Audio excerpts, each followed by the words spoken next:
Don't leave the webinar accidentally. I've done that before. Liam Fahey is in the audience. Hey, Liam, we haven't talked in too long. Hope you're doing great. All right, we are streaming. Hello, Internet and the webinar bridge. We're going to get started in just 1 second here, but let me hit the record button before we do that. Recording in 3, 2, 1. Welcome back to Running Into the Fog with the Johnson Brothers. Hey, Derek, how's your Wednesday? It's good. You went really old school with that T-shirt. You know, I swapped a guy at a rowing regatta for this T-shirt, and he apparently wanted a Wisconsin Badger rowing T-shirt more than anything else in the world, more than he wanted an old SSSR Soviet jersey. So I've had this for a long time, and I thought since we've got a warrior and an analyst on the show today, it'd be appropriate to wear something from the Cold War. So, Derek, who we got on the show today? Well, welcome everybody to episode 71 by my count, Running Into the Fog. So, we're inching a little closer to that time when we go triple digits on this thing. We have, like you said, like an analyst of all analysts on the call today. Kris Wheaton joins us from the Army War College out in Carlisle, Pennsylvania. Kris, thank you for being here. Hey, thank you so much. I appreciate it. Great to see you, Kris. So glad you're on the show today. And FYI, I want to state for the record that the opinions of Mr. Wheaton, Professor Wheaton, are his own and not those of the U.S. Army, its War College, the Pentagon, or the United States government. And with that, I'm excited to hear all about your opinions, Kris. On all manner of things, intelligence analysis related. We met many years ago when you were teaching at Mercyhurst, I believe, was the original context for that meeting. Yep. How'd you end up at the War College? What was the circuitous events that took you to the U.S. Army War College? So a number of years ago, I've been here about 4 years now. I'm going on my fifth. I'm in my fifth year right now. And I was at Mercyhurst, and I'd kind of been doing Mercyhurst for a long time. And one of my former boss, Jim Breckenridge, who you guys probably know, had moved down here a few years previously as the provost of the War College. And I noticed a job opportunity. You just keep track of job opportunities. I noticed a job opportunity popped up looking for a professor of strategic futures. And I read the job opportunity. I thought, wow, this looks like a real. This is very different and new, and a real opportunity for me to take what I've learned and apply it to be honest, at a higher level, right? With a different kind of student, with a different kind of mission, and all that. And it was just too appealing not to jump on board and take that opportunity. And I knew who I'd be working for. I mean, at least I didn't work directly for Dr. Breckenridge, but in the same organization. Had a feel for how that was going to go, and I applied and got lucky. There was a lot of people who wanted the job, and I was lucky enough to get it. So I've been loving it here now for 4 years, and really enjoying sort of helping the Army think more rigorously about the future. Fantastic. That is really cool. So Kris, let's touch on something, go a little deeper on what you just said. When you were in a more typical or traditional college environment, undergrad, graduate students at Mercyhurst are really smart people. I've had the chance to know many over the course of my time here. We have some on the line, I know. But in many cases, they come out and they may have a general direction of where they want to go, government, law enforcement, corporate intel. Your stakeholders as students are generally probably a little more committed, or their path is chosen for them. Can you describe who your typical student is at the Army War College just a little bit for our audience? Because I think they'd find it interesting. Sure. So I don't know that they're more committed. The students certainly at Mercyhurst, and that's where I taught for a long time. That was a very committed group of students. They had to be. That was a very rigorous program, and I'm sure it still is. And you just have to be, and we designed it, we built it so that it wasn't for you. would get out of it and you'd move on to something else. So people who stayed in, they're committed as well. The big difference is the difference that you see between any sort of non-traditional and traditional students, because most of the students at Mercy, not all, but most of them were traditional students, traditional graduate students, traditional undergraduate students. Here you have what academia calls non-traditional students, and with non-traditional students, what they are really looking for is news they can use, right? They are looking for something that they can turn around and go out, because they know they're only going to be here really 10 months. It's less than a year. And then they're going to have to go back to Big Army or whatever other government organization they've come from. And they're going to they need new skills to be able to apply and do something and take action. So actionability here is a big emphasis.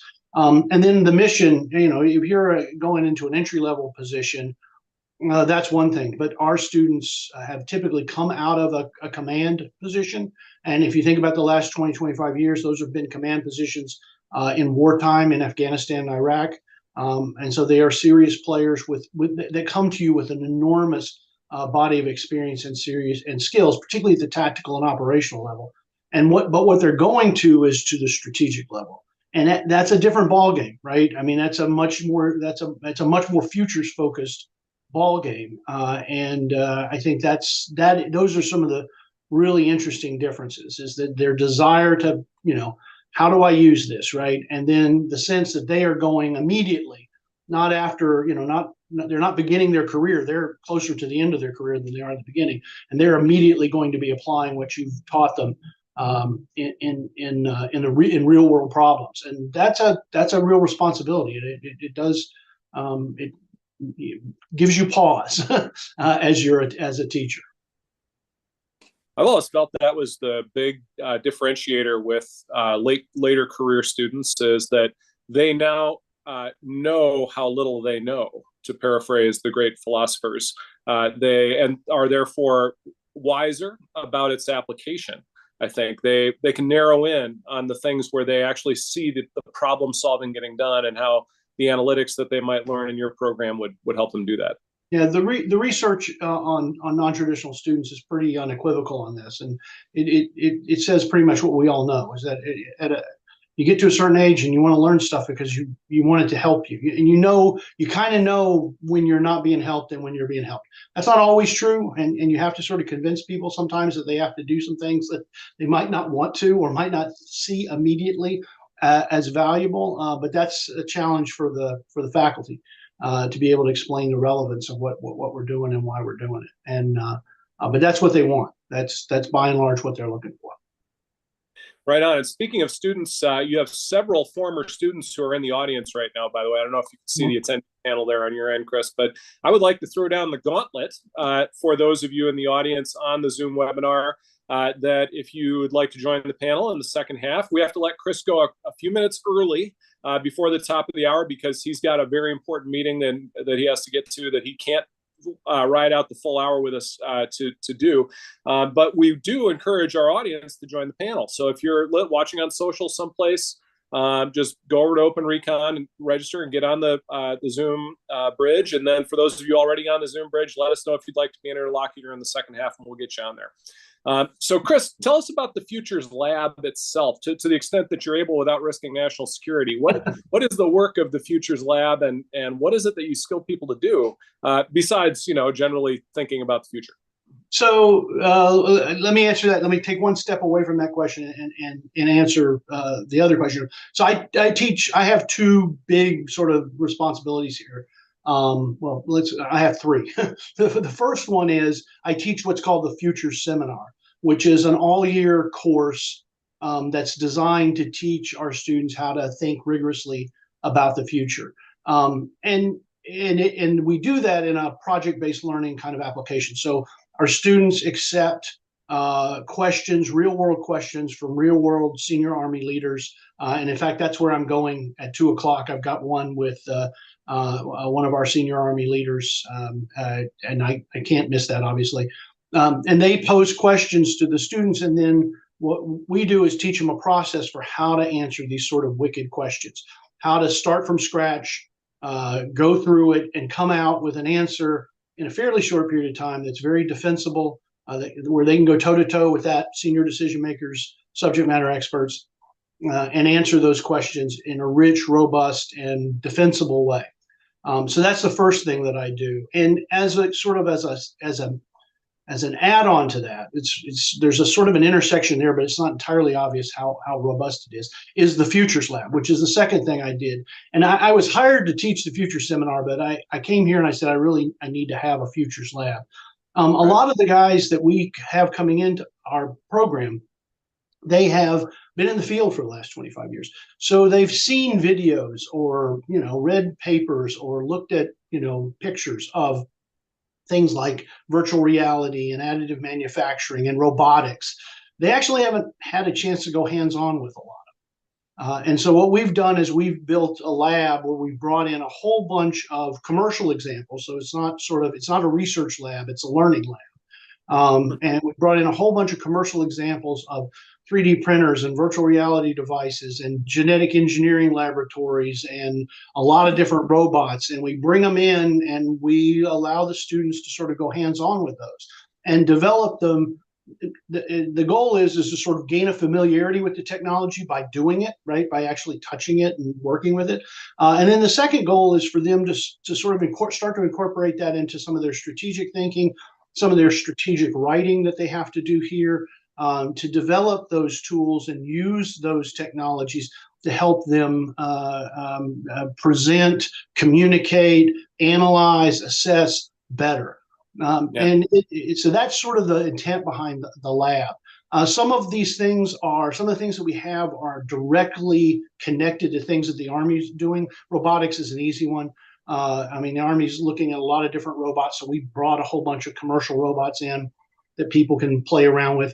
Another good one is virtual reality and augmented reality. We've got a whole bunch of virtual reality and augmented reality headsets that students can try out. The Army is in the process of developing something called the synthetic training environment, which is going to leverage that technology. So having that sort of baseline familiarity with it will really help as we move towards that synthetic training environment. So that's sort of the concept behind the Futures Lab, is to give people more than a video or a PowerPoint or a newspaper article. Actually let them try and break the darn thing. That's really best. Yeah. Well, and a lot of those technologies you named are pretty mysterious and voodoo sounding until you've seen them in action, maybe used it, made it do things yourself, and now suddenly it's not as mysterious as it was before you had hands-on. It's really interesting to watch the progression on a thing like additive manufacturing, right? 3D printing. You come in thinking, oh wow, this. You either come in thinking it's a terrible idea or whatever, or that it's going to be the next greatest thing, and what you realize is that it's neither. It's somewhere in between. It's a technology that's emerging. That it has there's a lot of really good uses that you can do with it today. That's a technology that's advancing quickly, but frankly, there's an awful lot of things that you have to think about to implement something like that. And that learning happens implicitly, right? So it happens just by being in the lab. You just sort of absorb those lessons, which I think is one of the better ways to learn is implicit learning.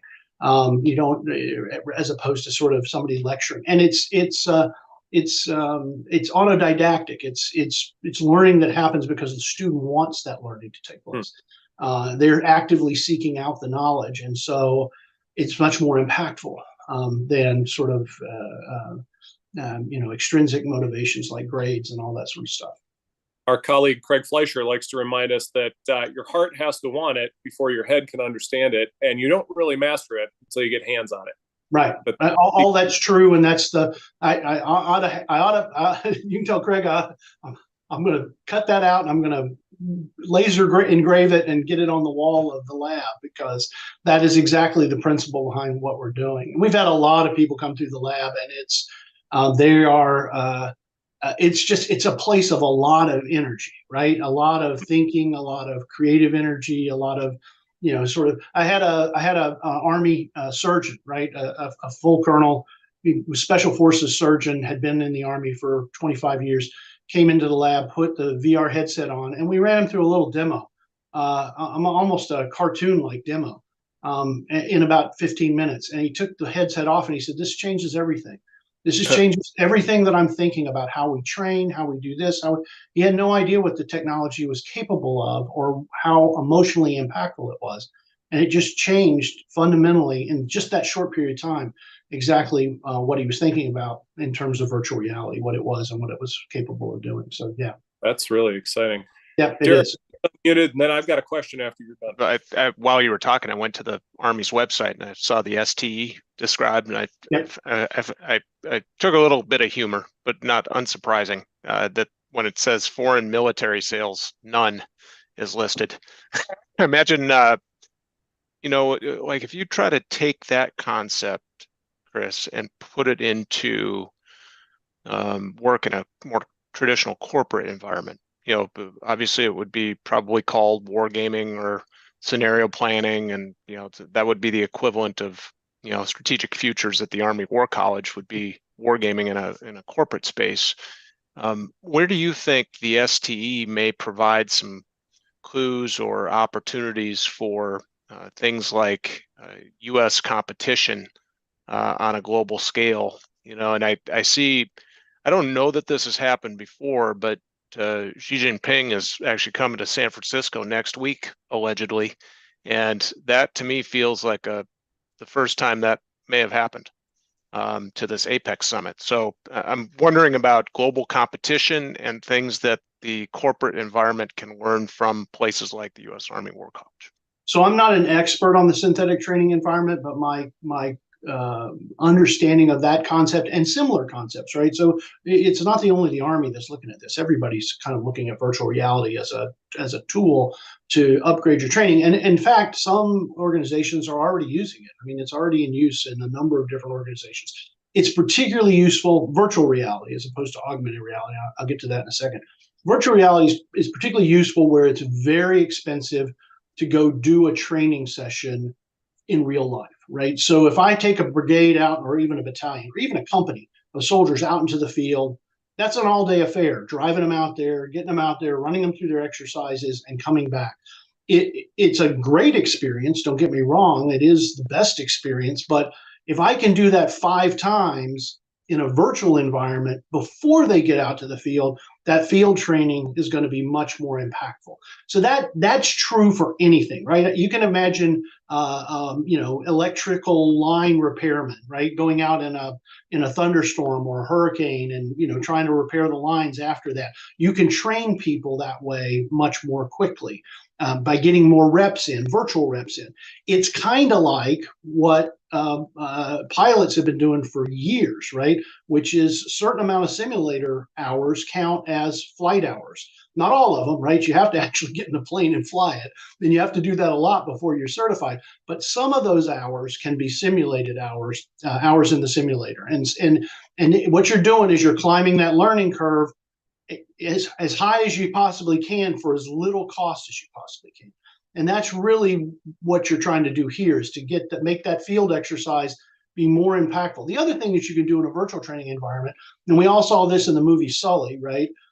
You can run through scenarios that you would never necessarily have in real life. And it would be incredibly dangerous to have in a live training exercise, live fire training exercise. But you can do some of that in a virtual environment. You can do a lot of it in a virtual environment. With some security, you're not going to lose anybody's life, right? Nobody's going to get killed or hurt doing that. So that kind of value to getting the VR question right is really, I mean, it's just pretty obvious, right? The equation there is pretty obvious. I can get a lot more reps in for a lot less cost.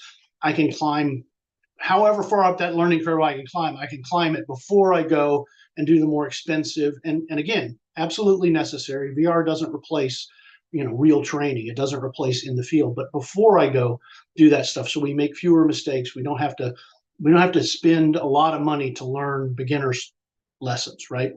I also think, though, that in context of what you're talking about in that corporate world, I think augmented reality is really going to be a much more impactful technology writ large, right, across society. than is virtual reality. And I think it's going to have more of an impact on the kind of thing you're talking about. I don't know if you guys have seen it. We just ordered a bunch of the new Oculus Quest 3s, which have, and other, I'm not advocating for one thing or another, right? I'm not a salesman. But one of the things that's really impressed me is what appears to be, and we don't have them yet, so I haven't tried it out yet. But what really impresses me is the augmented reality capabilities of the Quest 3 at that price point. I know that Apple's got a product, and it's a good product, and it does something similar in terms of augmented reality. It's a much more expensive product than the Quest 3. But again, I just, some of the things I've seen make that look like it's going to be a very, very impactful technology. And we have these sort of glasses manufacturers who are trying to get that augmented reality experience into a form factor that looks kind of like something like what I have on. And then we've got the sort of the AR guys, VR AR guys like Meta and Apple, who are creating these headsets, which are right now are big and bulky. But there's a convergence that's going to happen, I think, over the next 10 years. And you're going to see a much more streamlined version of that headset. I think that comes into play really and truly about the time 6G starts to roll out around 2030, because 6G is really designed for that technology, designed to help operationalize, make that technology much more real to us. So I'm kind of looking forward to that period of time, and I think that's what's coming down the pike. That's what's going to happen, and it's going to, somebody's going to make a lot of money off of figuring out how to use that to do the kind of training you're talking about effective. I was chatting on Monday. I have a Monday morning staff meeting with a couple of our program managers, and I was asking them about their weekend. And one of the guys said, "Yeah, I spent most of Sunday in VR. Actually, I was in the Oculus environment for about 6 hours." I said, "Man, you didn't get sick?" Like I've been in an Oculus headset before, and after about 20 minutes, like I've had enough. Maybe I'm just old, but no, you're not. No, I put hundreds of people into a VR environment. This is one of the things that we want our students to learn, because we're putting money into this synthetic training environment, right? We're moving in that direction. You have to understand that there are certain people who they put the headset on and the world becomes real to them. They are not really able to say, I am, in a open classroom, standing in the middle of the open classroom, there's nothing here that's going to hurt me. Their sense of vision is so strong, so powerful, that whatever's happening around them in the headset becomes reality. And then there are other people who are like, yeah, I put on the headset and they never divorce themselves from the real world, and they don't get anywhere near that effect. And so you've got to account for all those different types, because the Army's going to train 1 million people, right? I mean, we've got a large Army. You don't have you can't pick and choose who you're going to train. And so some of these things are things that are also going to have to be worked out. One of the things that's very common is disorientation, dizziness, et cetera, and all of that is stuff that I'm not sure how that's going to get solved, but I know that the developers understand this as a problem, and I think there will be solutions to some of those. Go ahead. I'm sorry. After you know. Well, I was just going to say the cost-benefit equation is going to be too compelling, I think, for most corporations and most institutions. They're going to look at this. And once I don't know, I don't even want to say that, because there's so many companies that are using this in terms of training mechanics, training maintenance guys on injection molding equipment. I was talking to a friend of mine who runs a injection molding company, and he's using it to help train his workers, how to replace parts and how to do things on their machines. And if you can do that, you can do that with a tank. You can do that with, there's just infinite number of uses to this. It's just a question of how fast can we develop those, and how well can we solve some of these, I don't want to call them biological problems, but some of these problems that you're highlighting, because they're real. There's no question they're real. Well, I was going to comment that what we're really seeing is the first part of stage 2 of this new S-curve around mixed reality, we'll call it augmented and virtual. And that stage 2, when it first begins, I was very fitful and start and stop progress there, that a lot of it is the user experience and the ability of a user to maintain their composure inside this new environment. as we've experienced. And Derek will recall back in 2020 when the pandemic shut down our entire wargaming practice. I compelled us to pick up some Oculus Quest 2 headsets and at least do some experimentation with, could we run a war game in VR? And at the time, it was really not ready for that. And we couldn't envision a bunch of, corporate C-suite types sitting at home on their, couch with this giant block hanging off in front of their face, trying to conduct a war game like we would when we're in situ together and have the same emotional response. And that's, I think, it wasn't so much the clunkiness of the environment, it was the replicability of the emotional dynamics of why you do war game simulations, so that you can feel what it's like to be in the real reality and not have to risk all that capital in the process. Yeah, and I don't disagree with you at all. And we actually have done a little bit of experimentation in that regard. So, for example, one of the things that's very common at every military educational institution is staff rides. And here in Carlisle, we're very close to Gettysburg Battlefield, so we often take people down to the Gettysburg for a staff ride. You can imagine what an ordeal that is, right? I mean, we've got 300 plus students and, all the faculty and all the other people. You got to get them all on the bus. You got to get them down to Gettysburg. You got to, feed them and whatnot, and you got to take them all the way back. And it's Gettysburg, right? Which is a great battle to study. And if you're a historian, you love it. But, we're not fighting in columns and rows and lining up and shooting, maximum effective range rifles, 200 meters. So it's got some limitations in terms of educating our modern warfighters. But in VR, we've actually done staff rides to places like Verdun. We've done staff rides to places like Nagorno-Karabakh. Wow. Couldn't get to. I've taken people to the Kinmen Islands, the little set of islands just off the coast of China that belong to Taiwan. Right. You can stand on the beach of the Kinmen Islands in VR and look 8 or 9 kilometers across the bay and see China. That's a unique experience, right? And one that it's virtually impossible.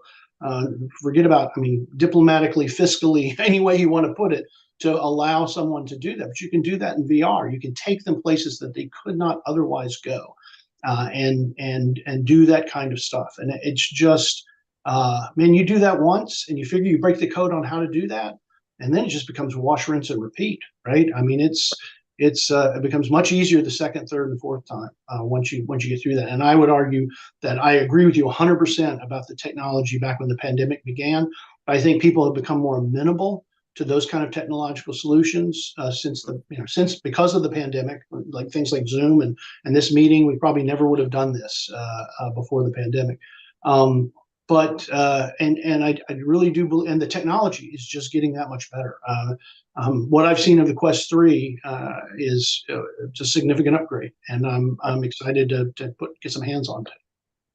Before we hit the half-hour mark, I just want to recognize JP Radachek in the audience. He has to leave at the half hour, but he sends his greetings from the chat. Great to hear and see you, Kris. You're always pushing the boundaries. Have to bounce at the half hour, but loved hearing about all the projects and initiatives you're driving. Cheers. Hey, thanks, JP. For those of you who'd like to join this discussion, you got to raise your hand and let us know that you'd like to join the panel in the second half. We're going to be saying goodbye to the folks on social here in just a couple minutes, but I understand our POAP QR code was not working properly, and if you try it now, you will be able to get it. For those of you who are new to the POAP world, this is an NFT proof of attendance protocol that allows you to gain access to some other privileges in the future that we're currently working on and building. So scan that QR code, grab your POAP, and keep going. Before we say goodbye to the folks on social, I want to encourage you, if you haven't yet, go over to openrecon.com, find the link for Running Into the Fog and get registered, and then join us back here on the bridge, and you can keep the conversation going, at least until 5 to 2 Eastern time. So Kris, before we let the social folks go, I want to get your thoughts on artificial intelligence and sort of its role in the intelligence mission, at least from the point of view of a professor at the Army War College. But if you want to address it a little more broadly, it's one of the hot topics I think that's happening in the strategic market and competitive intelligence world. Certainly, is people trying to kind of fumble around, trying to find the light switch in this dark room. So I think there are 3. Do I have enough time to talk about 3 things? You do. Go for it. So I think there's 3 lessons learned. So we started using it last year, right as ChatGPT became public. We immediately started using it in the Future seminar, the class I was talking about earlier, and we were very aggressive in how we used it in exploring it, because I knew just from the initial take that it was going to take off very, very rapidly, and darned if it didn't. And so we were pretty aggressive about how we used it, and we came away from last year with 3 lessons, I think, that are worth sort of noting. The first one, I think the first lesson we came away with is, and I'm going to put this in kind of Army terms, and I'll explain a little bit of what that means, that it's a blazingly fast but incredibly average staff officer. So if you imagine all of our students, as I said, they're all been commanders. So they've all had staffs. And you turn to your staff to do your work, right? To come up with the operational plan, to do whatever it is you're doing, logistics plan, whatever you need, human resources, how we're going to staff our unit and all that sort of thing. And you ask them for plans, and they draft them, and they send them to you as a commander. And you look at them and you say, okay, this is good, but I need you to change this, tweak that. And I think that what we saw from AI, and I still think it's true, I don't think it's changed much since then, is that the speed with which you ask it a question, like I asked it to do a safety SOP for me, and it came back with it instantaneously, right? Something that would have taken me, I mean, I've done a lot of safety SOPs in my day, but it would have taken me a couple hours to sort of just think about it and write it. Boom, I had a good outline. It was the 80% solution, but it wasn't the 100% solution. I had to fix it. I had to deal with that. And that's what commanders do, is they go in, they say, no, I don't want this, I want that. No, I don't want this, I want that. And you have to sort of have that attitude as a commander. Your staff is only, even a good staff, is only going to get you so far. And the answers we got from generative AI, by and large, were average. What we would all kind of, some people said they were really good, some people said they were on the bad side, but by and large, it was like on a scale of 1 to 10, a 6, 7, 5. That was sort of the character range we got. I particularly think that insight is very good for our officers, because they know 2 things. First, you have to tweak staff officer work. Your responsibility as a commander is to tweak it. And the reason you have to tweak it is because you're going to own it when it goes out the door, right? So it's you as a commander, you can never turn around and say, well, my staff said. No, commander, you signed the safety SOP. You are the one who agreed to that plan. You are the one who decided that that's what we should do. You're going to own it. And it doesn't matter where it came from. It doesn't matter where it came from your, high quality, S3, or whether it came from his junior staff officer who delivered it. You're owning that product at the end. And so that I think for military, right? Maybe not in the corporate world, but for the military, that is a good place for us to be. And I thought that was a good insight. And that was sort of what emerged from people who thought it was going to be the end of the world and people who thought it was going to be the savior of the world. I mean, everybody kind of started in those 2 places, in one of those 2 camps. And at the end, we sort of came out, having used it for almost a year, we came out with this, and I'm boiling down what everybody sort of said, but it's really fast, and that can fool you. But in the end of the day, it's pretty average, and you still got to own whatever it is that it develops, and you've got to tweak it. You've got to make it better. You add your own thought process into it. So that's insight number 1. Insight number 2 was, and I actually just had a chance to brief the Department of Defense librarians. They had a virtual summit, and I briefed them on this, and they were very happy to hear it. The second one is that if you think about generative AI, and there's a lot of different ways you can look at it. One of the ways that I think is important to look at is what is it doing to the cost of getting a good or good enough answer? And I think it's driving that cost down. And if you think about it, public libraries did that back 1850-ish is when public libraries became a thing in the United States and the UK. And what that really did was effectively over time drove the cost of getting a good or good enough answer down, right? And then the web came along in 1994, and that turned and dropped the cost of getting a good or good enough answer even more. And what generative AI, I think, is doing is in the process of driving, and not in every case, but I think it's going to, right, as things work out, drive the cost of getting a good or good enough answer down to practically nothing. Right? Right. So it's going to be very easy to get and very cheap to get good or good enough answers. Right. And what that does is it inverts the traditional way of thinking about this. Is it makes the value of questions a lot higher, right? The questions you are asking are going to become more valuable than the answers. The answers are going to be cheap. The questions are going to be really what's hard and what's valuable. And let me give you an example of what I mean, because that sounds kind of glib and sort of, I don't know, I don't know. It doesn't sound as insightful as it is, but think about this. Every test you take, you are evaluated on the quality of the answer that you give. Imagine a test where you were evaluated on the quality of the question that you asked. We don't really have a good system for understanding the quality of questions. We kind of know a good question when we see it, but if I ask you why, if I ask 10 people why that was a good question, I'd probably get 10 different answers. There's very little research on quality of a question and how does that fit into in a particular context or in a particular field. There really isn't a lot of research on this. The linguists haven't done it. The intelligence community hasn't done it. No one really knows what makes a hard question hard and what makes an easy question easy, or what makes an insightful question insightful.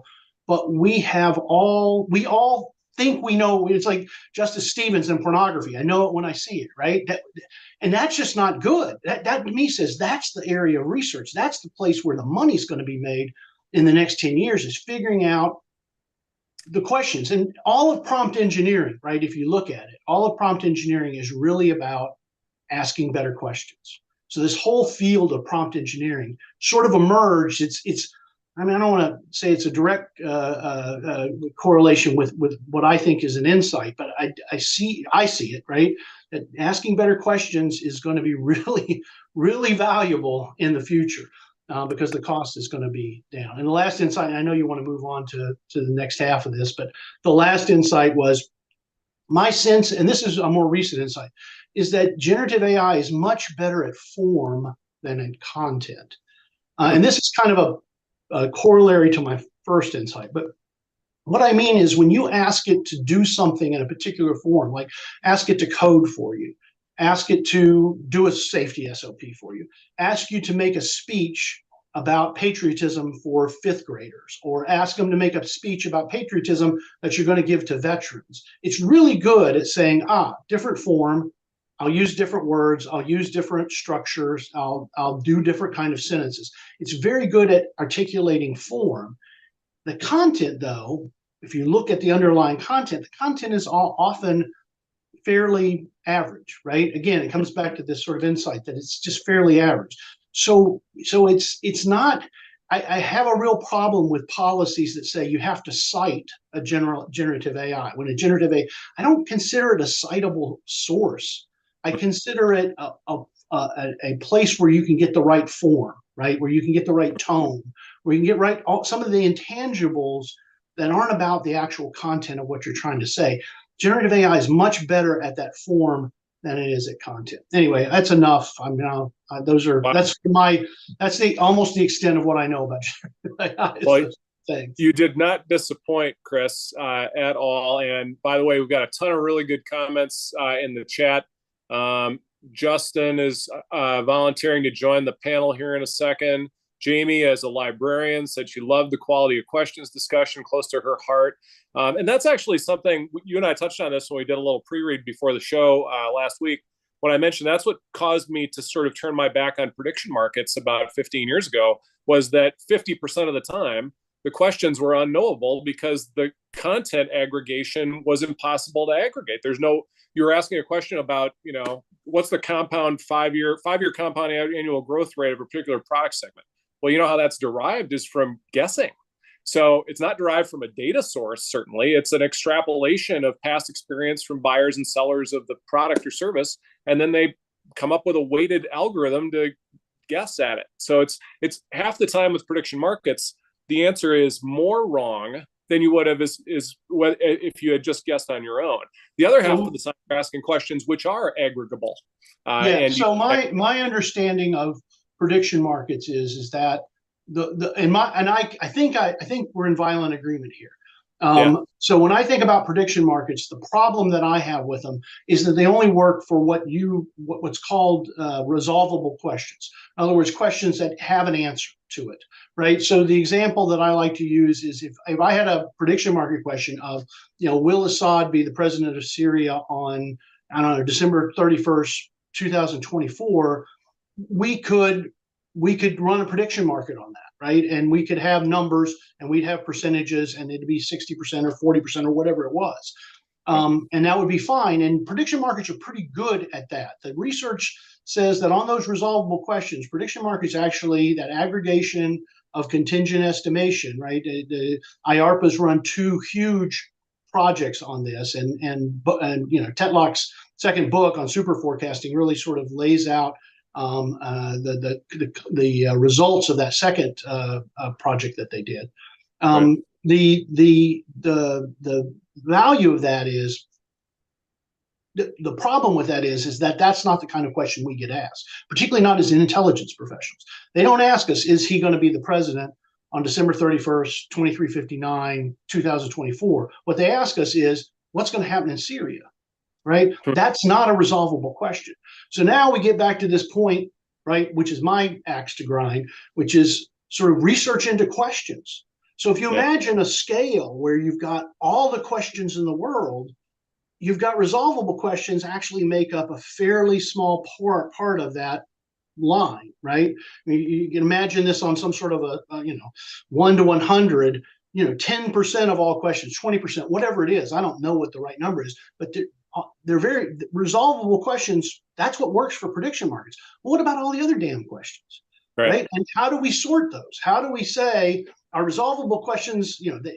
What are the criteria by which we use to evaluate a question and its difficulty? I mean, it's one thing to say, is Biden going to be the president tomorrow? I think we'd all say, yeah, sure. I mean, unless something really bad happens to him, he's going to be the president tomorrow. Is he going to be the president in 2025? That's a whole different.